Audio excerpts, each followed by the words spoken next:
मोहम्मद सरदार जा रवासियो मुजादा जिंदगी ते को भरवसो कोने खुदा जे वास्ते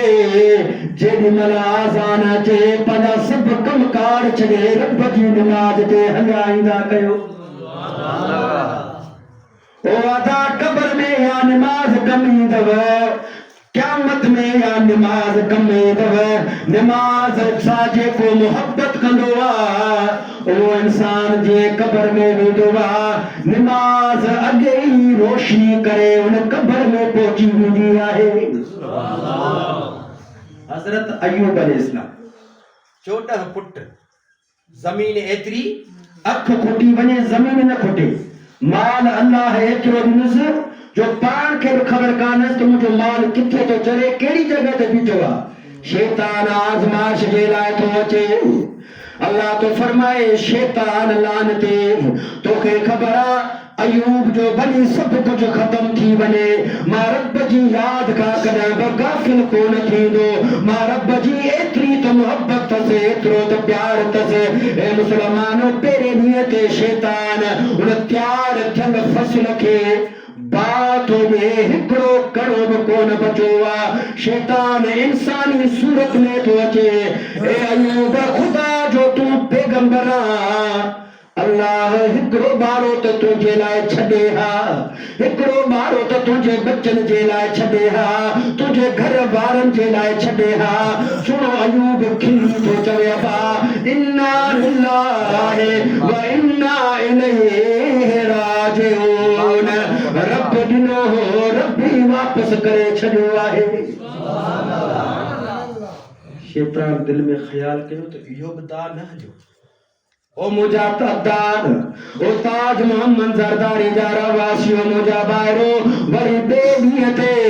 हजरत अयूब अलैहिस्सलाम जो सॼो माल खे सॼे माल खे एड़ी त बीमारी लगी थी वने हिकिड़ो माल बि नथो बचे मुजादा बकरियूं सभु मरी थियूं वञनि ढगियूं सभु मरी थियूं वञनि रिटूं सभु मरी थियूं वञनि सभु माल मरी थो वञे वरी इंसानी सूरत में हजरत अयूब वटि अचे थो शैतान ए अयूब कुछ तो अल्लाह तुझे खीर जे लाए तुझे बच्चन जे खीर लाए रखे हा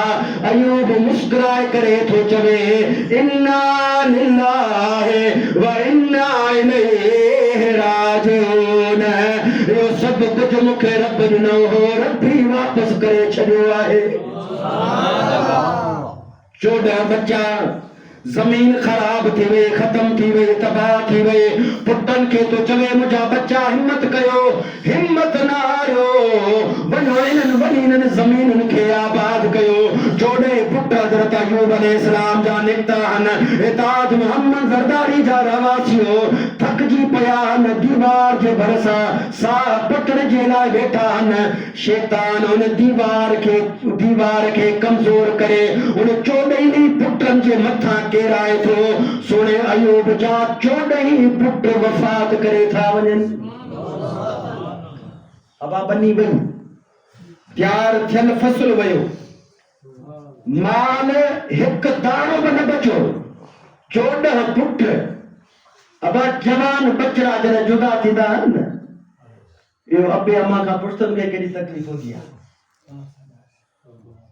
14 बचड़ा खुदा जे पैगंबर हजरत अयूब अलैहिस्सलाम जा मुजादा हिकड़े वक्त में शहीद थी था वञनि ओ शैतान वरी इंसानी सूरत में थो अचे ए अयूब हिकड़ो बचड़ो तो रब तोखे बचाए ॾे हा जो पीढ़ीअ में तोखे कम अचे हा अयूब अखियुनि मां पाणी वही आयुसि चई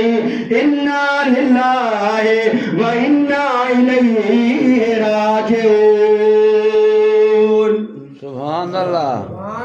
जी अल्लाह ॾिनो हो अल्लाह ही वापस करे छॾियो शैतान सोचो ही सॼो तयार थियल फसल कयो मांस तब न झुकियो माल तबाह कयो मांस तब न झुकियो 14 बच्चा हिकड़े वक्त में मरी वियसि तब नथो झुके अयूब अलैहिस्सलाम जे इन गिरेबान खां शैतान फूक ॾिनी उन फूक जे करे हजरत अयूब अलैहिस्सलाम के एड़ी त बीमारी लगी